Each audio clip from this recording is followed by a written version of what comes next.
DCC bank ಚುನಾವಣೆ ಚಿಕ್ಕೋಡಿಯಿಂದ ಶಾಸಕ ಗಣೇಶ ಹುಕ್ಕೇರಿ ಅವಿರೋಧ ಆಯ್ಕೆ, ಪುರಸಭೆ ಸದಸ್ಯೆ ಸಾಬೀರ ಜಮಾದಾರ ನೇತೃತ್ವದಲ್ಲಿ ಸಂಭ್ರಮಾಚರಣೆ. ಚಿಕ್ಕೋಡಿ ಡಿಸಿಸಿ ಬ್ಯಾಂಕ್ ಚುನಾವಣೆಯಲ್ಲಿ ಚಿಕ್ಕೋಡಿಯಿಂದ ಶಾಸಕ ಗಣೇಶ ಹುಕ್ಕೇರಿ ಅವಿರೋಧ ಆಯ್ಕೆಯಾದ ಹಿನ್ನೆಲೆಯಲ್ಲಿ ಚಿಕ್ಕೋಡಿಯಲ್ಲಿ ಪುರಸಭೆ ಸದಸ್ಯ ಸಾಬೀರ ಜಮಾದಾರ ನೇತೃತ್ವದಲ್ಲಿ ಪಟಾಕಿ ಸಿಡಿಸಿ ಸಂಭ್ರಮಾಚರಣೆಯನ್ನು ಮಾಡಿದರು.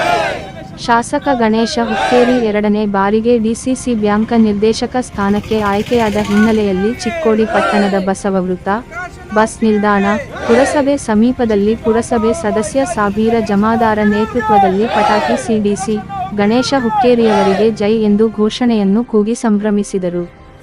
ಈ ಸಂದರ್ಭದಲ್ಲಿ ಪುರಸಭೆ ಉಪಾಧ್ಯಕ್ಷ ಈರಫಾನ ಬೇಪಾರಿ, ಗುಲಾಬ ಹುಸೇನ ಬಾಗವಾನ, ಡಾ ಸಮಿ ಜಮಾದಾರ, ಜೋಹಿಬಾ ಜಮಾದಾರ, ಡಾ ಮಂಜೂರ ಜಮಾದಾರ, ರವಿ ದರ್ಜಿ, ಸುಧೀರ ಮಾಯಪ್ಪಗೋಳ, ಹಣಮಂತ ಗಾಡಿವಡ್ಡರ, ಮಹೇಶ ಪರೀಕ್, ಕಪಿಲ, ಶಾಹು ಜಮಾದಾರ, ನಸಲಾಪೂರೆ ಸೇರಿದಂತೆ ಕಾಂಗ್ರೆಸ್ ಕಾರ್ಯಕರ್ತರು ಉಪಸ್ಥಿತರಿದ್ದರು.